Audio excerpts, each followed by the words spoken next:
এই নাও তোমার money bag. এই আমি অফিসে গেলাম। আচ্ছা শোনো, বলো। আলমারিতে দেখলাম আলাদা করে কিছু টাকা রাখা, ওটা কিসের জন্য? দেখছো, তোমাকে যে বলবো ভুলেই গেছি। ওই ছোট ভাইয়ের ফর্ম ফিল আপের জন্য কালকে 30,000 টাকা চেয়েছে আমার কাছে। ওই 30,000 টাকা রাখা আছে, ওকে দিয়ে দিও আসলে। 30,000 টাকা ফর্ম ফিল আপের জন্য? কিন্তু আমি যতদূর জানি ওর কলেজে এত টাকা লাগার কথা না। আচ্ছা ঠিক আছে, সমস্যা নেই তো। সে যদি কিছু টাকা আমার কাছ থেকে বেশিও নেয়, সে তো খরচ করবে। সে তো আমার ভাই, ওকে আমি দিতে পারি না বেশি টাকা? বাহ, কি সুন্দর বললে তুমি। তোমার যে ইনকাম, তুমি কি খেয়াল করছো যে তোমার একটা টাকা সেভিংস হয় না? তুমি তোমার ভাই বোন তোমার পরিবারের পিছনে সব খরচ করে ফেলো। আজকে তোমার ভাই 5,000 চাচ্ছে, অমুক দিন 10,000 চাচ্ছে, সব দিয়ে দিচ্ছ। তোমার বোনের এটা লাগলে দিয়ে দিচ্ছ, সব কিছু সবার দিচ্ছ, কিন্তু তোমার সন্তানের জন্য কিছু রাখছো তুমি? আচ্ছা তুমি এরকম করতেছো কেন? আমার ভাইকে দেবো, আমার মাকে দেবো, আমার বোনকে দেবো, সেটা আমার ব্যাপার। আর তাদেরকে আমি দিচ্ছি এখন, তারা আমার সন্তানদেরকে দেখবে এরপরে। বাহ, কি সুন্দর বলে দিলে। তারা তোমার সন্তানদেরকে দেখবে, তাই না?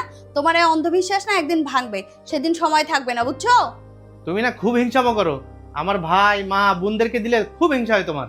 কেন তুমি এমন করো কেন? তোমার টাকা আমি দিচ্ছি, আমার টাকা ওদেরকে দিচ্ছি আমি। বাহ, তোমার টাকা, ওইখানে তো আমার কিছু না, তাই না? ঠিক আছে, তোমার টাকা তোমার যেভাবে ইচ্ছা তুমি খরচ করো। পরে আমাকে বলবে না, বা পরে পস্তালেও আমি তোমার পাশে থাকবো না। ঠিক আছে, তোমাকে আমি কিছুই বলবো না।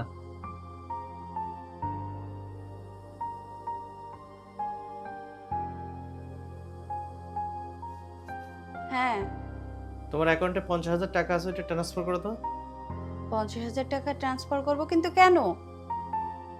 ওই ছোট বোনের হাজবেন্ডের হঠাৎ করে একটা সমস্যা হয়েছে। ওর 2 লক্ষ টাকা লাগবে। 1.5 লক্ষ টাকা ম্যানেজ হয়েছে, 50,000 টাকা কম আছে, ওই টাকাটা দাও, ওকে আমি দিব।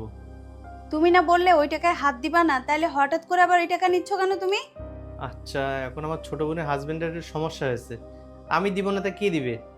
তোমার যা ইচ্ছা তাই করো, দিচ্ছি আমি, রাখছি।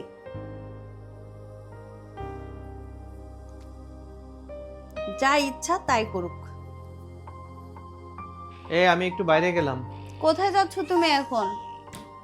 বাসায় বসে থাকতে ভালো লাগে বলো? একটা মাস হলো বাসায় বসে আছি। কাছে টাকা পয়সা ছিল, সব শেষ হয়ে গেল। একটা কিছু তো আমাকে করতে হবে। আচ্ছা, তুমি তোমার ভাইয়ের সাথে কথা বলছো? তোমার ভাই তো বিয়ে শাদী করে ভালো একটা চাকরিও পাইছে, ওর অবস্থাও ভালো। আর তুমি ওরে বলে দেখছো তোমার একটা চাকরির ব্যবস্থা করে দিতে পারবে কিনা? আচ্ছা তোমার কি মনে হয় আমি ওকে বলিনি? আমি ওকে বলছি। ও আমাকে বলল ও চাকরিতে নতুন জয়েন করেছে, এখনো অফিসে সবার সাথে তেমন একটা সম্পর্ক ওর তৈরি হয়নি। ওর বউকে নিয়ে তো ও ভালোই চলতেছে। আচ্ছা যাই হোক, আহ, তুমি তোমার ছোট বোনের টাকা দিছো তো, অনেক টাকাই ওরে দিছো, ওর কাছে কি একটু হেল্প চাইছো? ওকেও ফোন করছিলাম, ও নানা সমস্যার কথা বলে, আরো আমার পরে রেগে যায়। কি ব্যাপার ছোট বৌমা, আজকেও বাজারে গেলে? জি আম্মা, কালকে দেখলাম একটা স্কুল ব্যাগ নিয়ে আসলে সুন্দর দেখে। ও, গতকালকে স্কুল ব্যাগ নিয়ে আসছিলাম ছেলের জন্য। স্কুল ব্যাগ যখন কিনলে তখন বড় বৌমার ছেলের জন্য এরকম একটা স্কুল ব্যাগ কিনতে পারলে না? কি বলতেছেন আম্মা? 2,200 টাকা স্কুল ব্যাগটার দাম। আমি আমার ছেলের জন্য যা নিয়ে আসবো, বড় ভাবির ছেলের জন্য কি তাই নিয়ে আসতে হবে? শুনুন আম্মা, এত টাকা নষ্ট করার মধ্যে আমি নাই। আমার স্বামী কষ্ট করে ইনকাম করে, আর সেই টাকা আমি এইভাবে নষ্ট করব সব? শুনুন আম্মা, এত ফাও খরচ আমি করতে পারবো না। আমার স্বামী অনেক কষ্ট করে ইনকাম করে, আর সেই টাকা আমি এইভাবে নষ্ট করব আপনার বড় ছেলের সন্তানের পিছনে? ছোট বউ, তোমার মন মানসিকতা এত ছোট, কমসে কম যে ফল টল গুলো কিনে নিয়ে আসো, এগুলো তো একটু করে বাচ্চাটার হাতে দিতে পারো। শুনুন আম্মা, তারা যে 3 বেলা পেট ভরে ভাত খাচ্ছে, এইটাই তাদের সৌভাগ্য। যে স্বামীর ইনকাম নিয়ে এত বড়াই করতে চাও, সে স্বামী ইনকাম করে কি জন্যে? বড় ভাইটি যদি লেখাপড়া না শিখাতো, তাহলে এত ভালো চাকরি, এত ইনকাম কিভাবে করতো? আম্মা, কি ব্যাপার ছোট বউ, এইভাবে চিল্লাচ্ছাও কেন? ফ্রিজে যে গরু মাংস রাখছিলাম সেগুলো কোথায়? এই এক পিস দেখছি। আর আমি যে আলাদা করে মুরগির মাংস রাখছিলাম সেগুলো কোথায়? দেখো, বড় বড় ছেলেটা অসুস্থ আজ কয়দিন ধরে, জানো তো, খাচ্ছে না কিছু। মুরগির মাংসটুকু ও খেয়েছে। কি শুরু করছেন আপনি? আপনার বড় ছেলে, বড় ছেলের বউ, বাচ্চা, তারা কি শুরু করছে? আমার মাথায় উঠে নাচতেছে। কি বলতেছ তুমি এইসব ছোট বউ? আপনি বুঝতে পারতেছেন না? সব কিছুতে এমন করলে হয়? আমি তো বললামই, তারা যেটুকু পাচ্ছে সেইটাই তাদের কপাল। শুনুন আম্মা, আর সহ্য হচ্ছে না। আপনি আপনার বড় ছেলের পথ দেখে নিতে বলেন, আমি আলাদা হয়ে যাব। তুমি এরকম কথা বলতে পারলে? ঠিকই বলছি আম্মা, আমি আর একসাথে থাকতে পারবো না, আমি আলাদা হয়ে যাব। আপনার বড় ছেলের বউ, তার বাচ্চা আর বড় ছেলে, তারা তাদের পথ দেখে নিক, আমি আর দেখতে পারবো না।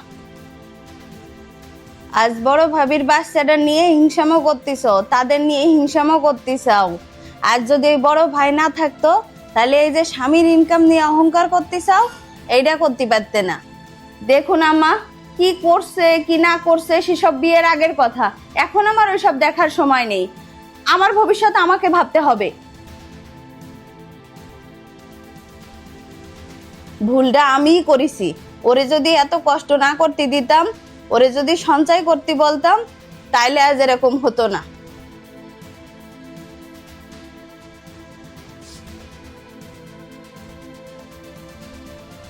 হ্যাঁ, কোথায় তুমি? এই তো বাইরে আছি। বাসায় আসলে না যে? বাসায় আসবো, একটা কাজের সন্ধানে আছি আর কি। হ্যাঁ, কাজের সন্ধান করো। কোনো কাজ না পাইলে রিক্সা চালাও, দরকার পড়লে ভ্যানে করে সবজি বিক্রি করো, তবুও নিজের একটা ব্যবস্থা করো। কেন, কি হয়েছে? কি আর হবে?